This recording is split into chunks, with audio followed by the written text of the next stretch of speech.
Welcome to the Sensitivity is Your Superpower podcast, where we explore all the ways sensitive souls can thrive in today's world. I'm your host, Dr. Karen Kanji. Let's connect. Hello and welcome. I'm your host, Dr. Karen Kianji, and I have a very special guest today, Matty Lansdown. We were actually in the same movie, The Inside Effects, and I'm watching this movie a couple of times, of course, and I'm like, I like this guy. I really like this guy. The part I mean, there's so many great parts, but the part is like when Maddie says something about, like when we get a diagnosis, like a whole set of beliefs are installed. And I was like, that is exactly what happens. Uh, so maybe we'll chat a little bit about today. But before I formally announce and introduce Matty, I want to share a little bit about his background. So he's a scientist turned nutritionist who helps hardworking women and moms finally break free from those fad diets that many of us have done, emotional eating, weight regain, and he does this helping them to do it for good. After years of nutritional epigenetics lab and cancer research, Maddie realized something groundbreaking. Weight struggles aren't actually about food, believe it or not. They're about emotions, beliefs, identity. Now an international speaker, podcast host, and creator of The Real Weight Loss Coach. And this is, by the way, the top 2% podcast globally with 120 plus K listeners. He's helped over 200 women lose weight, heal their gut, reclaim their energy without restriction, guilt, or obsessing over calories. Maddie's unique method blends emotional work with ancestral style nutrition, giving women the tools to evolve into confident, healthy role models for their families. And also, I think, really reflecting for other women, very inspiring. So his mission is very simple: to help women and moms become that healthy friend that others are inspired by, starting with herself. So Maddie, thank you for coming here. I know you're in Melbourne, Australia, so ways away. Thanks for being here. Hey Karen, thanks so much for inviting me. And yeah, it's 7 a.m. in the morning my time, so the future is bright though. Trust me. That's great. Well, you recently, I've been following you on social media. You're Mhm. much more consistent than I am, to be honest. But I see your posts, and they're just such great energy coming from them. And so you're one of the few people that actually look at stuff. And I saw these reels that you had at retreat recently. You recently rebranded, which is very interesting. And when you were talking about women's weight loss, I'm like, what? Well, Maddie's a guy. Okay, right? It took me aback, and then I was like, he's super popular. Oh my gosh, we have to have him here to talk about this. So tell us about your story. Yeah, I guess we go back to the start. So the start being, I guess, working in a cancer hospital and just feeling like things aren't adding up. Mm. I was raised with my mum as a nurse. My mum ran or still does run an immunization clinic. So I paint that picture because like my life was very Western medicine. Mum would be a part of marking medical students' exams. So it was like super, super Western medicine. However, interestingly, we went to chiropractors growing up. We went to naturopaths growing up. And so it was this I didn't really click. That didn't really click until I got into this world. And I looked back and I was like, oh, actually, even though my mum was Western medicine, she still took us to these alternative health practitioners. So anyway, I grew up with this idea Western medicine's the greatest thing ever. And then I became a scientist. I worked first and foremost in nutritional epigenetics, which is basically the way that nutrition creates sort of little ecosystems within our cells that turn genes on and off. And then I ended up, after a few different jobs, I also incidentally worked in vaccine formulation for a short period of time. So it's very funny that I've ended up where I've ended up. That's funny. And then my biggest stint was in cancer research for 7 years, leukemia, lymphoma, biomarker research in Australia's biggest cancer hospital. And so along that journey, though, I got into the cancer job, and in the science industry, a lot of the contracts, at least here in Australia, there's 6 to 12 month contracts that just continually get renewed based on funding. So you sort of, at least for me, I didn't really fully commit until I knew I was going to be around a while. And so my boss told me about 6 months in that she said, oh, you're going to be here for a long time. We've got tons of money. Like, we've got this huge grant that's going to last 10 years or something. And so I thought, oh, okay, I should probably get to know cancer. I should probably figure out cancer. And I went to the Cancer Council website here in Australia, and literally the first sentence on their What is Cancer page said 90 to 95% of cancer is diet and lifestyle. And that was the beginning of me just being like, what? Like, literally, I was just so confused by that because I thought, that sounds so easy to fix, right? And I Mhm. went to my professor. I'm all of like 22 years old or something. And I sort of said, why diet and lifestyle? Like, why is this place not like a gym and a health food store? That, this hospital, this billion-dollar hospital we work in. And he laughed and just said, oh, Matty, if it was that simple, we would have figured it out a long time ago. But that wasn't enough. Like, I was just, like, something's not right. Like, it's too confusing. It seems too simple. So that just begun my, pulling back of the curtain of truth, if you like. I was often in meetings with pharmaceutical reps and hearing the language that they use. My background, the degree that I have is in forensics, and so that meant that a part of my job was every Monday I was a part of a mortality and morbidity meeting, which is like it's essentially a weekly death audit to figure out Wow. what went wrong the week before, like what decisions were made that could have been made differently. And even in those meetings, just the things people were saying that was so normal, like, oh, we know chemotherapy is toxic to the brain, just that sentences like that thrown around, and all these little things started to pile up of me being like, why do we do this then? If it's so devastating, if apparently it's 90 to 95% diet and lifestyle.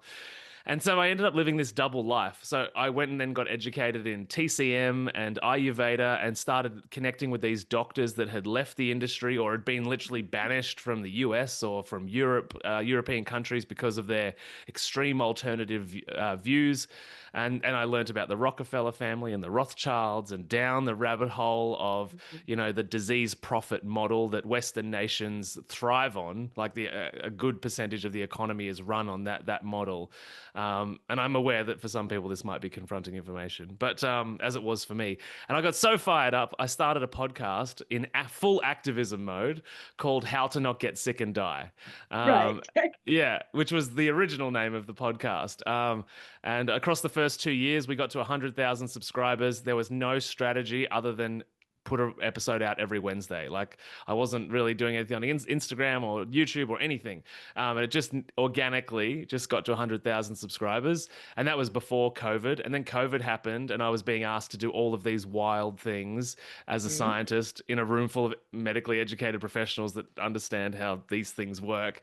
And I refused. I refused to partake in that narrative. And so I thought, well, maybe this is the gift to go all in on the podcast and my little health business. And so Yeah. that's, yeah, 5 years ago now. And it's just been growing ever since. And the podcast is just about to tick over a million subscribers. So that's pretty Wow. insane. So, and we Oh my God. rebranded recently because have no experience in business until the last 7 years. And I've learnt that speaking about weight loss is a conversation people are comfortable having. Mm. Whereas when you go too deep on the front end, it sort of pushes a lot of people away. So I Okay. changed it, like, how to not get sick and die doesn't really make sense from a business standpoint. It's like, what does that business sell? What do they do? How will they help me? Whereas now Mm. that we're called the Real Weight Loss Coach, it's blatantly clear what we help people with. The difference is we do it through, like you mentioned in my bio, the emotional, psychological, binge, overeating, that kind of space is where we work in. So the real weight is your limiting beliefs, is the stories you tell yourself, is your trauma. And so we get rid of the Mhm. psychological weight, and naturally then we start respecting and loving our body in the way that it was intended. So there's a little package of everything, kind of.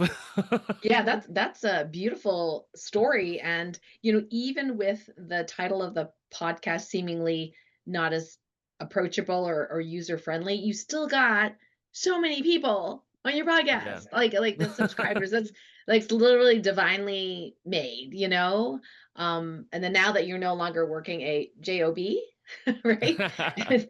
And now you're free to express yourself and your gifts and things like that. And it's amazing that so many women follow you and have been helped by Mm. you? Because normally I just think there's a bias that women want to follow other women. So how did that all happen? Yeah, it's a good question. I mean, firstly, I would say most women have no issue going to a male doctor. Like, True, true. so it's the same idea. However, after doing this for a long time, after running a women's only retreat on the weekend, um, my experience tells me that what people get from coming to me is something that they don't get from their husbands or their male partners, which is the safe masculine.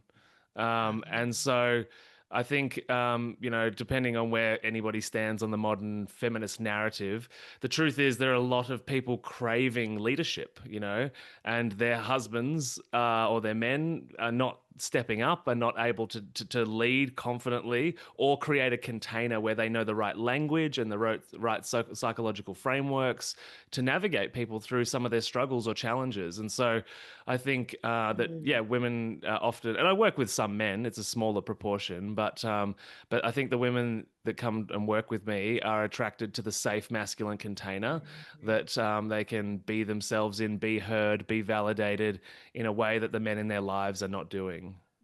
Wow, wow. That makes so much sense. On the one hand, we have women who, in the quote unquote old days, and we're talking like, thousands of years ago, congregated as women and had women friends, and they spent more time with other women than with their husbands until the patriarchy came in and said, that's not good because we can't control these people. Um, so now it was like husband centric, now you had to hang out with your husband and all this kind of stuff to that model being disintegrated. But at the same time, what you're saying is that currently the energies on the planet is that this safe masculine container where it's not about you're too sensitive or what's wrong with you, why like trying to treat us not on purpose but without any training, treating us like little men, and we're not. Correct. Now there's somebody like yourself who has that safe container, and we can go, wow, we can actually relax in the divine feminine, if you will, and not be gaslit, not be told we're too sensitive, not be told there's something wrong with us or any of that stuff. And that can be really, really powerful. So that makes total sense why you're so popular. Yeah, thank you. Yeah, it's interesting too because I think one thing I've experienced in my own life is and my own healing journey was the the sort of incorrect belief that I was meant to feminize myself and become more feminine and more Mm, emotional and all of these kinds of things. And I definitely needed to do that to lean into healing my own trauma. I grew up, I spoke about my mum and her work. She also was exceptionally violent as mm, well. And so, but what that meant is that at some point I realized it wasn't a crime to be a tall, white, blue-eyed male. Like it's not a crime for me to exist, and what I mean by including the word male there is that even though I can be a container, like for lots of different women, my partner, and we've got a little baby in the house now too, so our kids too, but in my essence, I am still hyper competitive. I'm still very masculine, and so it's not that I've feminized myself, which I think in the spiritual community you'll find a lot of men that lean further into the feminine, yes. which is totally fine. It's not a judgment, but like I think the masculine container needs to maintain its masculinity in order for it to feel safe. And so I Mm, actually, it was like beautiful when I met my partner Yali, and she's a relationship dating expert, but she works in masculine, feminine energy, and she's very feminine. And so that means that naturally pushes me to my natural place, which is to be the container, the provider, the all of those things. And it's like, oh, this is so nice to have permission to live this way, like the way that God designed me, or the way that it feels primitively natural to me as a man. mm, And I think that level of safety is probably what allows people to come to our retreats and let go of a lot of stuff and be super emotional. And there's not it's hard to go a Zoom call without somebody crying, and what that says to yeah. me is that people feel safe. Yeah. People don't just do that with anyone, and so I feel honored that people feel safe in my company and with my direction and that kind of thing. So yeah, but anyway, that's my thoughts on Mm, that. yeah, that's great. And my husband and I are doing a lot of divine feminine masculine work as well, Hmm. and noticing like business can be really masculine, as you can Yeah. imagine. Deadlines, things, containers, all this kind of stuff. And actually, my director of operations is here, Tran, who's been really helpful so that I can step back into more of my divine feminine, and my husband's doing work as well, so he can embody that essence. And I love what you said about that safety, because here in America, probably more than anywhere else in the world, there's some really weird kind of shifts in terms of the masculine feminine, people wanting to be Yeah. cats, and and they need the litter box in the classroom, and I'm like, seriously, really? Yeah. That's really interesting. And like, to the extreme of trying to polarize people, trying to get people upset with other Mm. people, that kind of thing. And with my own eyes, even in the small town where I live, seeing the community where there are a lot of spiritual men who are very, very soft and beautiful in their Mm. softness, and at the same time they're with women who are also soft. And it's like, n- there's no momentum, like there's no Mm. traction. So spiritual people often want, and all the people here want to change the world. They want to make a difference in the world. And what I'm finding is that when we are so watered down and feminized, if you will, without that balance of feminine and masculine, and this, believe it or not, has a lot to do with weight as well, Mm. that we're just not effective. And women can gain weight by holding too much of the masculine.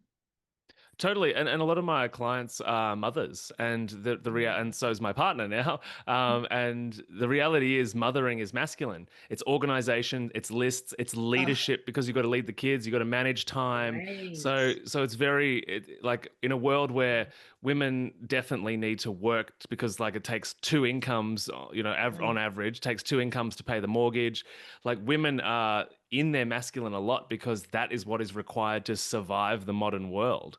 yeah. And so, which is challenging, because economically most people can't afford for the man to be the one that brings the bulk of the income in, and the woman to be the one that sort of relaxes a little more. Because even if we talk hormonally, right, which is that, women technically, just like you said, they should be spending a lot more time with other women, so in feminine energy, but also resting 2 weeks of each cycle. That's what, should be happening for most women for their whole fertility window, for like 2 to 4 or 5 decades. And it's like, obviously every woman that heard me say that is just like, eye roll. Imagine that. Like Right. what a That'd be nice, luxury. Maddie. What world do you Totally. live in? What planet are you on? No, completely, completely. I totally understand why that would trigger some people or fire them up. I'm speaking idyllically, obviously, but maybe there would be not the menopause tragedy that seems to be bestowing the entire world right now if women actually spent most of their fertility window in their feminine energy, right? Rather than, because the cost of living in your masculine is living in a cortisol adrenaline driven state, which drives sugar cravings, which drives fat gain, which neglects fertility, quite literally, because Yeah. your body doesn't operate properly when it's in a stress response. And so there could be an argument made for the feminist movement that pushed, well, this, I should clarify, there were multiple waves of the feminist movement, but the feminist movement that did push women into full-time work and, quote unquote, equality with men, the sacrifice of that is women's health. Hmm. Yeah, and that's kind of a hard pill to swallow. Oh, yeah, it hurts for Yeah. sure. I don't want that to be true. That sucks. Yeah. You mean, oh, I did this for nothing, And when you said menopausal tragedy, can you unpack that? Oh, completely. Well, it seems like we're going through this phase where, yeah, we've got a generation of women which are going through an awful time in menopause, Mm, and they're having, whether obviously a lot of women know about the hot flashes that happen at nighttime and their sleep is dysregulated, but it's getting to the point where people's entire lives are being derailed on a proportional basis that is never seen before. So historically, the really sad thing is we didn't know what menopause was, and literally men used to put women into insane asylums as a response to their wives losing their mind, which we now know as menopause. Divorce rate goes up during menopause. Suicide goes up during menopause because the hormones in a woman's body for proportion of them, for some of them, and that number is getting larger and larger, really, really goes out of whack and destabilizes them. And so, what that means for many, and I guess a lot of my clients fit into this window, is Mm. that weight gain can happen, all sorts of health issues that are hormone related. You can get cancers, you can get gut issues, and you get to this stage of life where you're no longer attracted to your partner, you haven't had sex in years, so there's no intimacy, there's nothing lighting your sort of life force energy going on that hasn't happened in a long time. And so the one of the arguments that is put forward is that the reason that this is such a big problem now, is that historically speaking, women didn't live long enough to experience menopause. And I don't buy that argument, because that would imply that for the thousands and thousands of years that humans have been around, it's only in the last 100 that we figured out how to live to 80. And that's not true. We have so many records and, like, even quotes from philosophers thousands of years ago that we know lived, to 80 or 90 years old.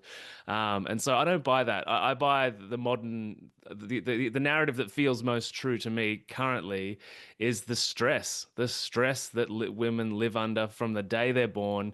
And men, I would argue the stress men carry is also not good. There's plenty of obese men that have got cancers and heart attacks and strokes. So this is definitely not neglecting men. But in this particular conversation, it's like, yeah, we've got women that have lived their entire lives from birth even in this stress response, because, life is just so insane in what you need to keep up with. And, the fact that we now look at, 1,000 profiles or images or videos or reels a day on top of the million pieces of marketing and advertising we also see by just existing, that's more information that would have gone into a human's brain in their entire life from 100 years ago.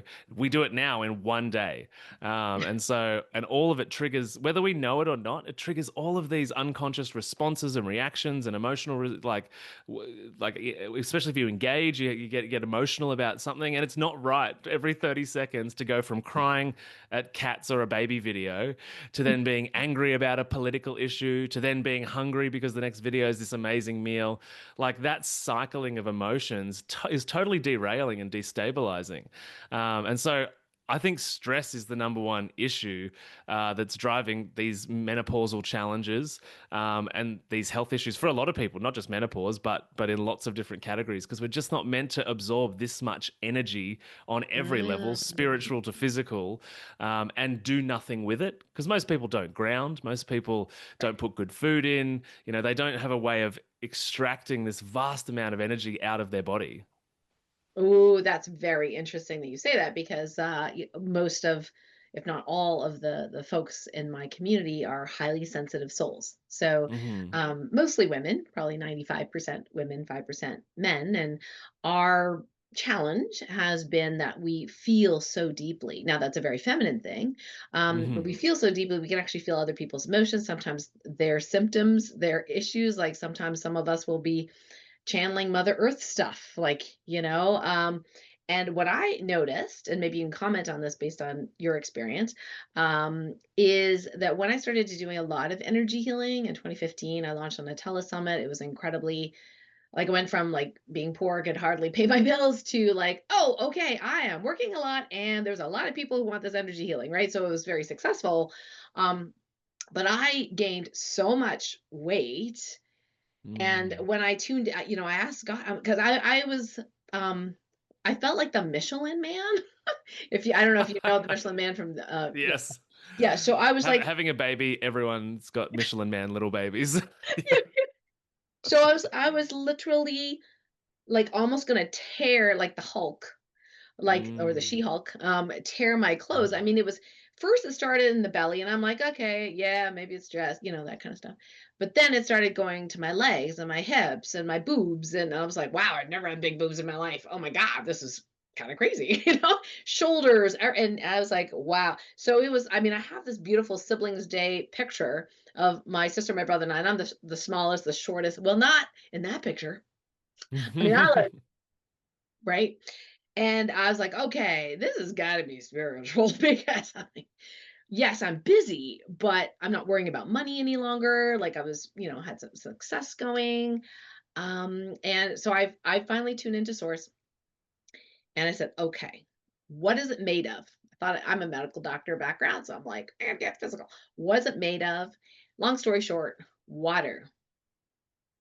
I'm like, yeah, but I don't have swollen ankles. I mean, it's not typical pathological edema. It's water everywhere, right? And it took Mm, me a long time to figure it out. And I remember interviewing Gerald Pollack, the fourth phase of water guy. And I said, mm, Gerald, God told me that I'm accumulating water and there's a lot of light that is being held in the water. And he was a little bit at a loss. I was at a loss to explain it. And then I thought to myself, you know what? I'm going to see if this is really true. So here I am, poofed, big belly, go to the local gym. And I said, can you do this, scan thing? It's like a DEXA scan, but for yeah. you're familiar with it. So the doctor says, "Wow, you're doing great." I said, "Your bone density is like a teenager, like an athlete. It's amazing. Your lean body mass is great. Your visceral fat is like under a pound. This is awesome." And I point to my belly. I'm like, "What's this?" And he goes, well, I guess it's subcutaneous fat. That's a lot harder to get rid of." But he couldn't answer the question, basically. Mm. So I asked him, sorry, this is a long story, guys. So I asked him, can you tell the difference between lean body mass and water? He goes, actually, no. Mm. So I thought, okay, maybe God told me the truth. It was fun. Mm. Now, that being said, Maddie, I totally did have doctor life, very stressful, on call, building a house, Mhm. losing a spouse, like divorce, like there were reasons for adrenal. I did chronic fatigue, fibromyalgia. So my adrenals had Mm. that history, right? And I did gain weight, from after I got sick. But lately I'm like, wow, I'm pushing and pulling all this weight, doing CrossFit, like, and I still have those periods where an ascension upgrade happens and I go, I went to Mm. Sedona and did that. Like I could barely fit Yeah. my pants. So anyway, Yeah, just right. curious what your thoughts of this sensitive soul like experience of maybe it's cortisol, but the DEXA scan didn't say I had a lot of visceral fat. My thought is, as you were unpacking that, is that when we're absorbing a lot of other people's stuff and we don't have a way to get rid of it out of the body, we need physical storage. Like, like if Mm, that's the energy that if the just like food energy, if we overeat, we need physical storage, fat cells. right, It's the right. exact same for this emotional, energetic, light energy. Is that it doesn't not exist. It's a real The thing, thing. right? And so it needs somewhere to go. And like it's like that, fundamental physics idea, which is matter is neither destroyed nor created. It just always exists. And so it's always somewhere. And that might be in your fat cells, that might be in water in your body, or it might be have passed through you because you've got a way of extracting and releasing that. And I think those ascensions, as you described them, is that when you get to another level of capacity, what that means is you've learnt to not store it, but process it even more rapidly and let go of it rather than continue to carry it. And that might be through putting your feet on the earth. It might be through journaling or punching pillows or whatever method of extracting that energy is. But my thought is that the energy needs somewhere to go, and if it doesn't have somewhere to go, it packs onto our body. The secondary function of that would be, especially if you're stressed and you're really run down, you're doing a lot of this work and you're feeling very sensitive, is that it quite literally could be a layer of protection. I have a lot of Yes, I clients heard where of we that. discover their challenges about losing weight or their self-sabotage loop is that actually additional body fat keeps me safe because I'm out of the eyesight of men, and quite literally there's a physical layer that's between me and the world's problems. And so that's the kind of idea that came up as you were talking there. Yeah, that makes a lot of sense. And I've interviewed some other people over the years that talk about this healer thing. Like, how many times have we seen some amazing, like, powerful, healer person, and she's humongous. Like there's Mm, this layer of protection. And so consciously we're like, okay, so what part of this is part of my experience? And I think that if we don't have really good metaphysical boundaries, that can definitely add on. Like you said, it's a thing, right? The energy that we feel of other mm, people, the empathy, the excess empathy sometimes is a thing. So yeah. it loads up somewhere, and sometimes it manifests in the material form if we're not able to process it. And the first thing you said about the processing was pretty much exactly what Source told me. I Gotcha. didn't talk to Maddie before this, okay, guys? So I am Source. No, I'm just joking. so, so in the times where I got extra swollen, for example, in Sedona, we just came back from Sedona. Luckily, I intuited that I should bring my lymph massage book. That helped a lot. Perfect. Yeah. And I said, whoa, what's going on? And it was like, source codes coming in, lots and lots of information coming in, but I didn't have the maximal speed of efficiently processing the information and energy that was coming in. So that made a lot of sense to me. So I did my own healing modality, to do that. But most people won't know even to ask the question. So I think what you said is exactly what I got. Was that there's just a lot of energy and it is manifesting materially in my case, water, not so much fat. I'm sure that fat too, but it can be really frustrating for people to not understand this concept. Yeah, absolutely. Because I think as well, we like Western medicine and the world that we're sort of raised in, live in, it's very in the physical and the material. And whether it's through a lack of research or active government suppression, for whatever reason, the spaces that you and I sort of work in, and definitely more so you, are considered woo-woo and ridiculous and like, eye-rolling to a lot of people. And so for that reason, there's, very little credibility that's attached to that world. And so when doctors can't fix people and then they go to healers or they go to natural health professionals and they're like, fix this 100 times, like this is how we do it. This is what's going on. You're sort of written off as like, oh, you were just lucky. Something just accidentally worked. And it had nothing to do with the healing that you just did, the spiritual healing or the energy medicine that you might have engaged with. And, every day that I sort of exist in this holistic health world, I just find more people and more experts and more history that was either people that have healed and recovered from diseases they were told they could never recover from, or I discover more history that has been actively suppressed by mainstream media or mainstream medicine. And the earth has held more information about healing than we will ever know and ever forget, I think. And so the more that I can find from the past, before advertising agencies and governments controlled my life, the more empowered I feel to be like, all the answers are within reach. I don't need some magic medicine that hasn't been created yet, which is not me saying medicine and hospitals don't have utility. Like if I'm in a car crash, don't put herbs and energy on my broken back. Right. I mean, it might help, but take me to emergency. Right. But yes, I think people just feel a bit lost when they're like, the diet's not working or the Ozempic is not even working, or Oh I boy. can only function, I can only lose weight on a weight loss medication. And then when it's the second that I come off it, all the weight comes back on. And again, that's just, as you know, Karen, that's just a sign you're not dealing with the root cause. You're just putting a block up to the symptoms for a little while. And then when you stop, well, the avalanche that's been building up behind that block comes through. Yeah, exactly. And you talked about a medication available here in the US as well, Ozempic. And I've been out of Western medicine for so long. I don't know all the names of all the different drugs these days, but a friend of mine who was skating, she forgot her skate guard on her skate. So she started to slip and she just caught her arm on the boards. Now, normally, I mean, she is older than I am, probably in her 70s. But it didn't seem like it was that bad. It shouldn't even fall, but she clear break, through her humerus. Whoa. I found out later that she was on Ozempic and I thought I'd look it up, and sure enough, breaks are, that's a side effect of it. And people are taking this like candy here in the States. Same here. And I was like, seriously? Now, that being said, Maddie, what is very annoying, well, I'll say what is annoying to me is if I mention, I prefer a smaller waist or belly or something like that, somebody being helpful, maybe even a coach will say, well, what kind of exercise and diet can you be on, right? And I just want to strangle them at that moment. Yes, sometimes I can pretend to be violent and go, it's not about calories or exercise, god damn it.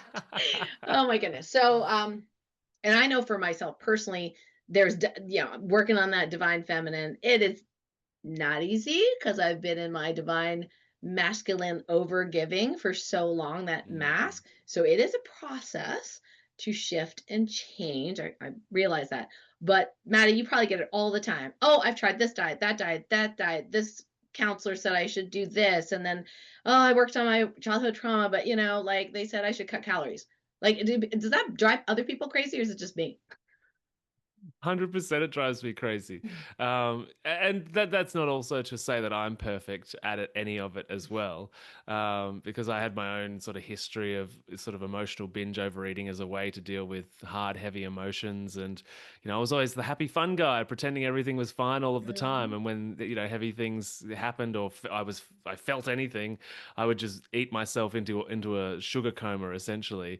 And I did that far more often than is good to admit. But I have some sense of what it's like to feel like you want to escape your reality through food. But the problem is, again, just like we talked about before, is that the psychological work or the energy work is something that people are intimidated by, scared of. They feel like they're pulling a demon out of themselves and they don't want to see that demon, or there's a trauma that they don't want to have to reconfront in their past. Mm.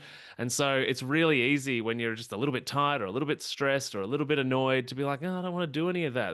That's shit. It's whatever. Just tell me the calories. Like, tell me the number to hit. Oh, Like, really? You get the opposite, like people wanting that definitive fix. Like, don't yeah, go to the 100%. emotions. Well, it's easy, right? It Ah, sounds easy. And I even have a video in my program which says at multiple points, you're going to say to me, just tell me what to eat. Just yeah, instruct me, I can right? imagine that. Just tell me exactly what to eat. Just tell me the app. Just tell me the number. Just tell me the exercise. Like there's Yeah, some big secret, you right. know? And there isn't a big secret. And I'm not someone that does calories. A part of my marketing is like we don't do calories, we don't ask you to stand on the scales, any of that kind of stuff, because you don't see tigers that are overweight. You don't see, antelope that are overweight. We are an animal that is 100% capable of naturally regulating our health and our body. Mm, And the only thing that's getting in the way is that we're living very far from our natural state. And so what we need to do is try and recreate as much of our natural state as possible in this digital sort of artificial world that we now live in. And the closer we get to living in that natural state, the more that our primitive evolutionary mechanisms will start to come to the forefront a little bit, and we will have to think less about food and we'll have to think less about our body. And with that often is the energy slash trauma healing that needs to happen, because we're caught up mm, on old belief systems, we're caught up on old ideas. And I've had clients go and come back and go and come back because they were like, they kind of threw in the towel and were like, I'm going to go buy this other person's 28-day rapid weight loss program. And I was like, okay, see you soon. um, and inevitably, they lose weight. And I'm not saying those things don't work, but they're unsustainable, because the reason you've got a challenge with your weight to begin with, if it's not the first time, most of my clients have been yo-yo dieting for 20 to 30 years. The reason that you're in this situation is because you're using food as a coping mechanism. You're using food to bury trauma. You're using food because you do not prioritize health and wellness. Even though you've bought this program, you don't actually live that priority. mm, And so we have to begin reconstructing the fundamentals of the way that you see yourself or the world. Or another way to put it is get back to who you are on a primitive level, because you're a human that wants to be strong, healthy, and well. Otherwise, you would never have been born. We were like I just used with the animal examples, all animals are basically the same shape and size. There's occasionally a cute little one and occasionally a much bigger one, and that's usually hierarchically driven. So the bigger male will be that way because his testosterone reflects his place in the hierarchy. But generally, all gorillas are about the same, all monkeys are about the same. And so for us humans, we have wide variation. And that's because, again, we're not living in accordance with the way that we mm. were designed. And, working with you, working with me, working on natural health, all of it is really just to get us back to the place where we started. I find it really interesting is Hmm. we're born, we've got a little baby here in just this raw, emotional little being, all of us. And then we spend, a couple of decades fitting molds and fitting ideologies, and then only to get to like the last 10 years of life or 20 years of life to be like, none of it mattered. And so the sooner we can get to none of it matters, be my natural and authentic self, I Yeah. believe the sooner you'll start shedding kilos much easier, food will be less of a focus, health and wellness will just naturally come in because the body is, every cell of the body is designed to heal. It's got the genetic coding for healing and recovery and immunological function. You don't need to use medications. Again, they're helpful when necessary, supplements helpful when necessary, but the Mm. goal is to get back to your natural state because your natural state is divinely perfect. Yeah, that's beautiful. I really like that. And before I ask the next question, for those of you that are VIP here, our live audience would love if you had a question for Maddie. This is your chance to get some mini coaching here. Go ahead and put it in the chat or raise your hand so I can unmute you later. Maddie, some of our sensitive souls will say, "Well, Dr. Karen, I do not overeat. Mhm. I don't eat sweets. I don't eat gluten. I don't eat dairy. I eat whole foods. I intermittently fast. I lift weights. Why am I not losing weight?" Now, you already answered part of that is like, are we addressing the trauma? Are we addressing, the energy, the stress, all that kind of stuff? But, most people assume that we overeat, but we don't. There's a lot of people like that. And there's a lot of people that even undereat, go to the gym, do all of the things, and they still are in this obese state or this overweight state.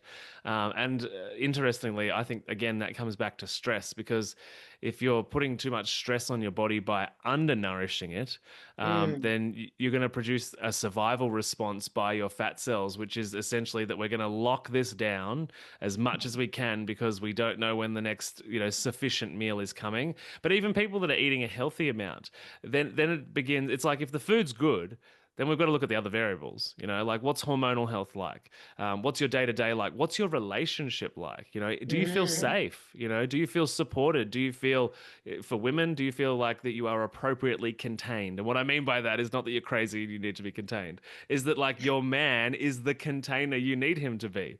mm, And, for women that are naturally more masculine, are you with a partner that balances you out, that's a bit more feminine, so that mm, can be a thing. But maybe maybe you hate your job, maybe you hate your boss, but you're living in, all of it comes back to this like stress response of like resistance or annoyance or frustration, and all of that produces cortisol and adrenaline, which increases insulin, and insulin keeps your fat in storage, right? So it's one, it puts sugar into fat, but also it locks down the fat that is there. And so a lot of people, especially when they're looking at blood sugar, they neglect actually getting, and doctors neglect actually testing the insulin, because finding out that your insulin resistance can actually come in the presence of stable blood sugar. So often people look at blood sugar wow. first and then they're like, it's stable. We don't need to look any further, only to discover that actually the insulin is dysregulated secondarily. So that's important to look at. But yeah, there's a whole range of areas of our life. Fitness and exercise, the diet, the stress, the hormones, and it's like a bit like a checklist. The other thing that I would add to that, especially after just running a retreat and sort of seeing physical humans in real life that I've really only seen the head of for years, is that this is going to sound interesting, but running a weight loss business, I actually expected a lot more people to be significantly overweight. And to discover that a lot of people that were at the retreat and that have been clients for years, the weight that they're talking to me about is like the last 3 kilos or 4 kilos or 5 kilos, which is about, Yes. 7 or 8 pounds. And two things to that. One is you're allowed to be in the body that you want to be in. That's totally fine. The other part is, and I ask this question all the time, so if you were tall, skinny, and beautiful, according to your definition, would you be happy? The answer is almost exclusively no, because which is getting to the point, which is that it's not about losing the last few pounds to make you happy. There's something fundamentally within you that's broken in a way or needs to be healed in a way that means you are happy with the body you're in, the human that you are, the way that you show up in the world. And so we can often blame external factors as a reason for not being enough or not being lovable or Mm, not attaining or mm, getting or manifesting the things we say that we want, right? And so it's another externalization. If we go back to sort of our own essence of who we are, our own body fat, sure, that's on our own body, but it's we're blaming something that's external to our soul, if you like, or the essence of the person that we are. And so if you're at that level of just like, oh, this last couple of kilos or this last few pounds, the truth is that might be your healthy weight. Like, even when we look at the tribes that still sort of mostly operate like tribes in the world today, none of the men are super jacked dudes. like, like But they're we functional. I mean, they're strong. That's exactly right. But Okay. but men in this world, like, and I know I just got back from the gym. We have this, Greek god body to attain, that we believe that we're meant to chase down. And women have this like exceptional beauty and slenderness, and but if we look at the tribes, the women usually carry a little bit of extra weight, what we would call extra weight, and the men, they're functionally fit and strong, like insanely so, but they're not Greek god built. And so these ideologies, or not ideologies, but these concepts of what health and wellness looks like, and what me as a lovable, worthy person physically looks like, is likely very different once you accept yourself, once you come to terms with the fact that, like, this is who I am, and I'm not perfect, and my life's not been, what I wanted it to be, and coming to a place where that's all okay and you're at peace with that.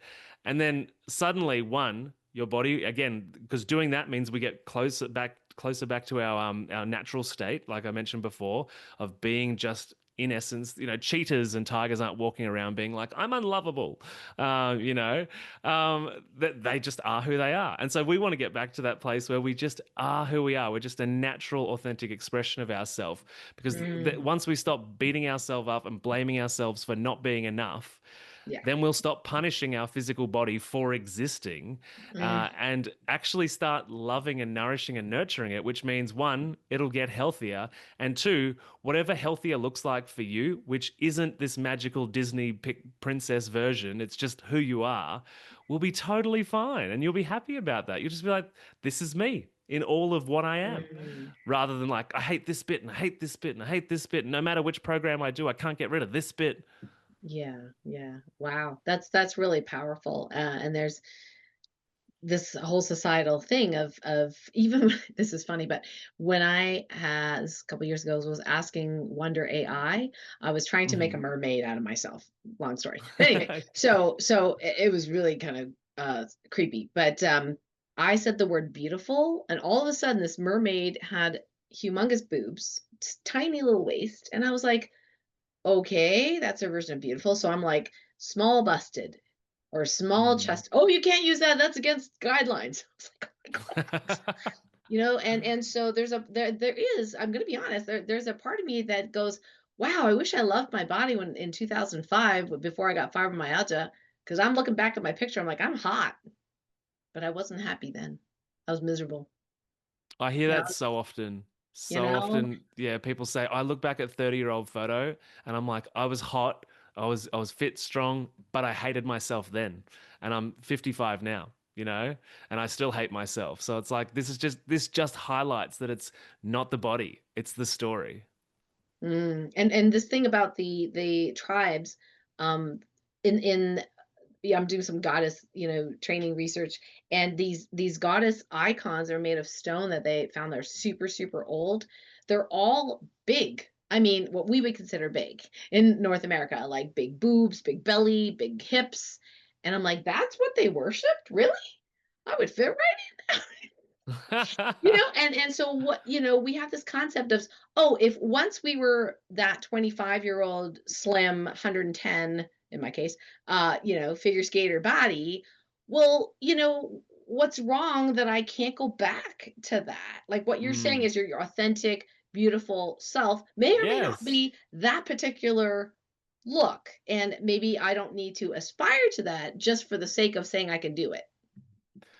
Totally, totally. And I think that's hard because we all watch movies, we all doom scroll different accounts, and the algorithm puts up, in insanely beautiful people. But in the same way that we talk about children being exposed to billions of people, and I said this at my retreat a couple of times, which is the word adult it's just a legal term.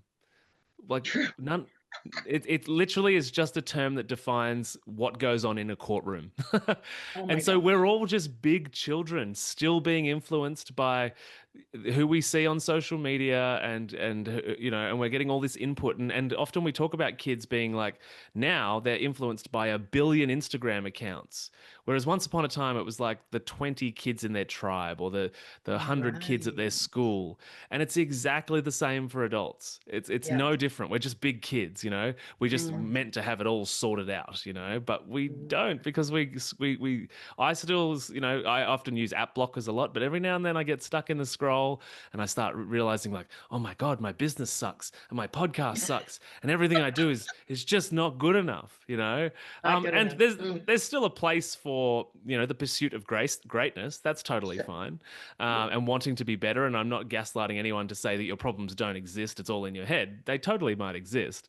But it's this idea that we think as adults where we've got this amazing compartmentalization. We're totally unaffected by the input of others. And it's like, no, you're just a big kid. You're just a big kid being Mm. influenced in the same way. So actually, some people, part of their solution is to download an app blocker so you can stop seeing all of these people that you don't think you're as beautiful as. Because Hmm. in nature, walking around the jungle, you would never have seen them.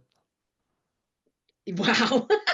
That's a great idea. I like that. Oh my goodness. Yeah. And then now there was an Instagram account that's super popular, millions of, people, and they knew it was an AI woman. But even if Yeah, they knew it was an AI woman, is not a real person that you could never meet in person and have a, you know, real relationship with. conversation with. Yeah. Yeah, still super popular, right? And there's no way most of us could ever aspire to look like that.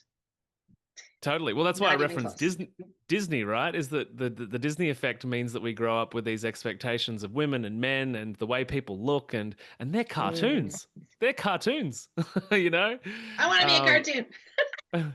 I mean, sometimes Oh my our son Gabriel looks like a cartoon because he's just so adorable, but He is. He but is. Oh my outside of gosh. that, like, yeah, all of this is just the projection of you're not good enough ideas, Yeah. which if you want to go big and philosophical, the system is designed to keep us small, and not attached and connected to our power. And I think that all of that contributes to not being connected to your essence and your power, which once you are in contact with, you are unstoppable in the best possible way. Well said. Well, you have, before we go to our questions here, and thanks, folks, if you have a question, you can put it in the chat or you can raise your hand. So, Maddie, you're on Instagram. It's The Real Weight Loss Coach on Instagram. Same thing Hmm. with YouTube, The Real Weight Loss Coach. And what your website is mattylansdown.com. So, super easy. And what kind of programs, things, teaching, trainings can people perhaps partake on your website or your business? Yeah, yeah. So I'm in the middle of restructuring a few things, but our primary program, the real weight loss program, is takes you through three pillars. The first and primary one is the psychological mindset step. So there's a lot of spiritual work, trauma work, that kind of stuff. And I'm honest with Mm, everybody, is it might make you cry, but that's a good thing. We've got to get that energy out of the body. And so we do that, and then the next part is the nutrition, which interestingly isn't weight loss focused. We just focus on eating well, looking after the blood sugar, looking after the gut, and naturally that should mean that weight loss occurs. And then the third aspect is accountability, because life, as we've talked mm, about here, is super, super busy and distracting, yeah. and it's very easy to get sucked into the vortex of busyness. And so Ugh, accountability is a very important part of what I do. We have it on a community level, on a that's one-to-one huge. level, a group level, and we keep our groups small so that I know everyone's story, I know where everyone's at, and I know if someone's dropped off or disappeared, and I can reach out personally and say, "Hey, where you at? What's going on? What do you need? You haven't been Oh, forgotten. You're not a number in a oh. system." Oh, that's beautiful. Yeah, thank you. Thank you. So it's mattylansdown.com. We'll put that under the show notes if you're watching this recording, and then, of course, in the chat. So Jamie has a question, and Jamie, feel free to unmute. How come DHEA supplements aren't keeping away hot flashes as much now? And muscles are hard to maintain. Maybe switch to just pregnenolone for a while. I'm not sure you'll be able to answer that, given that you don't know Jamie's whole story, but Yeah, that was my thought. I would need to see like a Dutch test or some kind of hormone test before I made any recommendations on what to take. So unfortunately, I don't have an answer for that because yeah, Mm. Is that something that especially you do in your program? Would you look at those Well, not things? specifically. Or- No, no, we don't specifically focus on hormones because we focus primarily on the psychological, sort of work, the mindset work, the trauma work.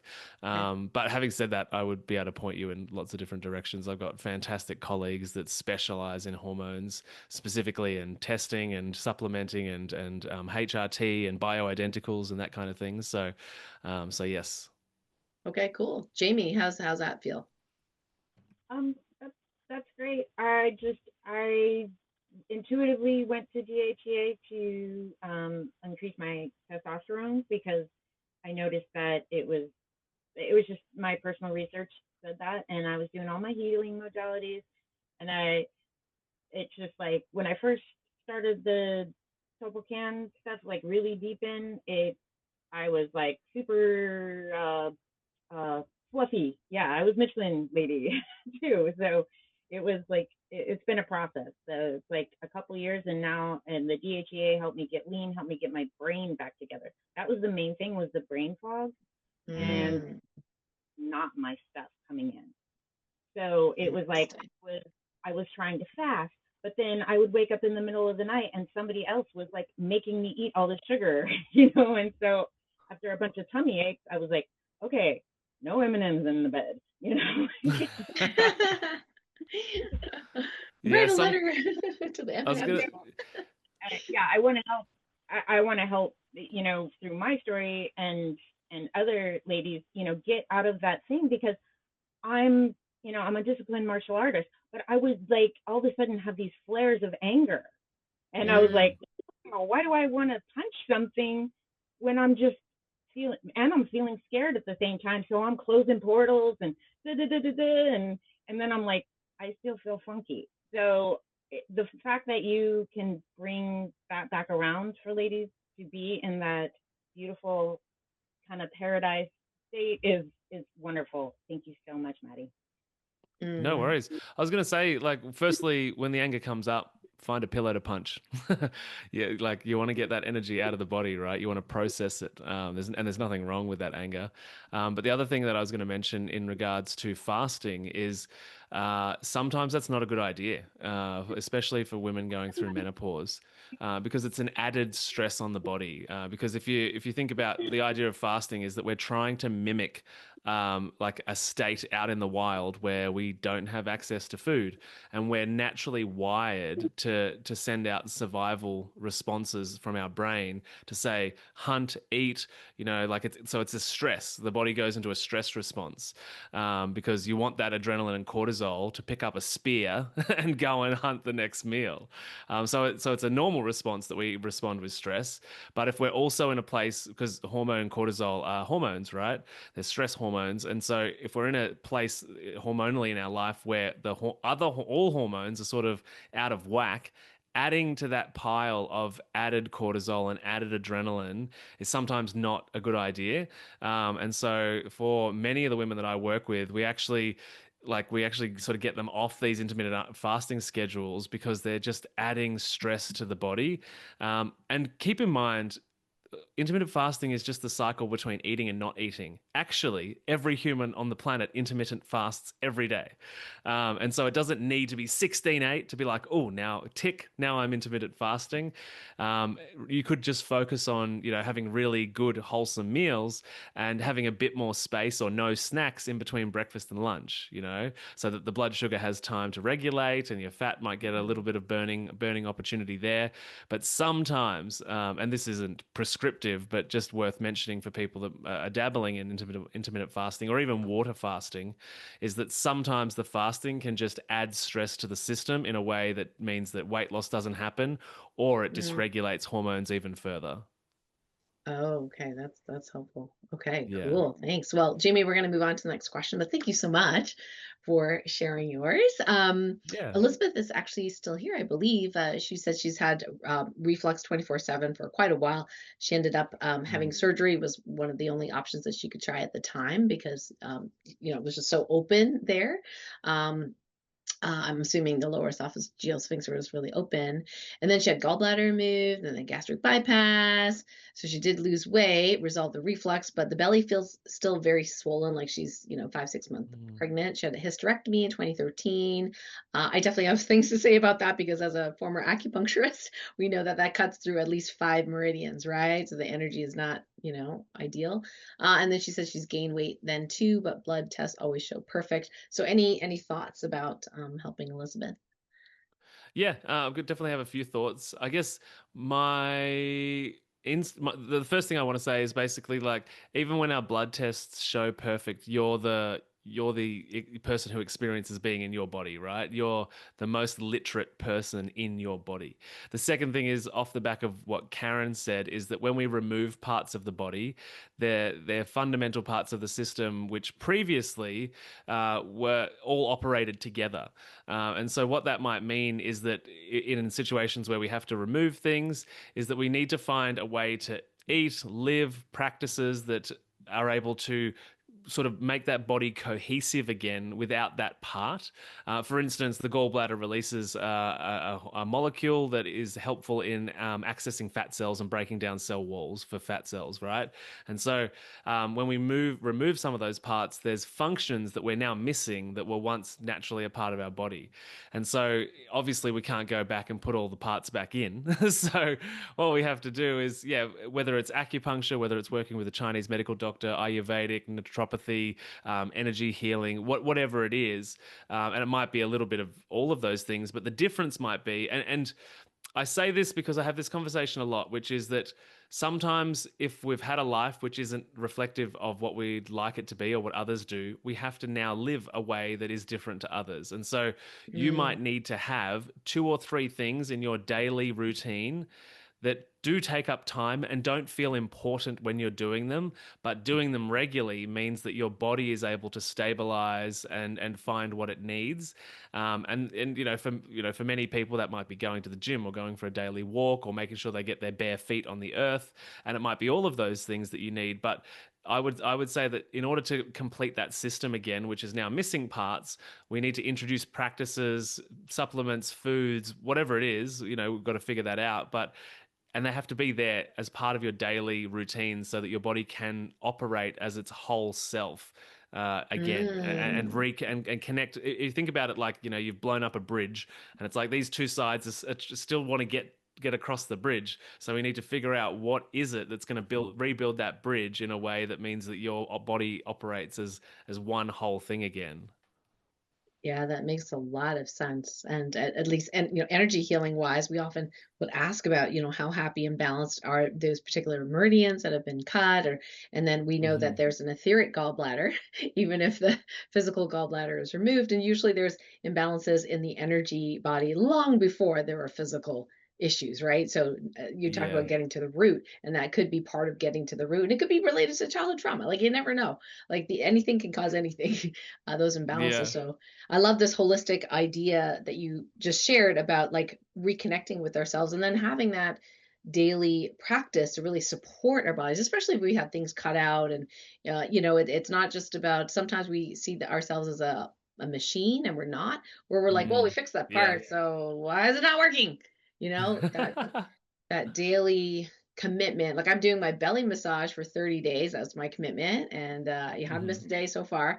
Great. And it might be subtle, the improvement, but I know that it's helpful, it's supportive. And so I'm gonna, continue that. So I think that's really great advice. Thank you. Yeah. You're welcome. So I think our time is just about up. Thanks everyone for your questions. Matty, it's been an amazing pleasure having you on the show. I wish you well in your business and with the little one and your family. It's so great to see what you're doing. Yeah, thank you so much. Thanks for having me here and having this conversation and just allowing me into the space. Our pleasure. So MattyLansdown.com. You can find him on Instagram. We'll put all those links below the show notes so you can check out what he's doing. His posts are really fun. Like I said, I rarely really go on social media these days, but Matty's post I really like. And we're in this movie, right? So you haven't seen the InsideEffects.com, the Inside Effects movie, definitely check that out. And there's also How the Body Heals Itself is going to be a TV series now, launching sometime in 2026. So you may catch little bits and pieces of our interviews that were not in the movie on Amazon whenever Amazon, gets all that together. So that's going to be exciting as well. Again, thanks so much. Thanks everyone for being here. Much love. Hey, thank you so much for watching. If you resonate with this message, please hit like and subscribe, and perhaps share it with someone who's like-minded, who you think might benefit. And in the meantime, I would love for you to connect with me in my private light medicine community. It's free to join, and it's for sensitive souls who desire to love and support each other. So I'll put the link below, as well as other exciting offerings for this week. Much love. Thanks for watching.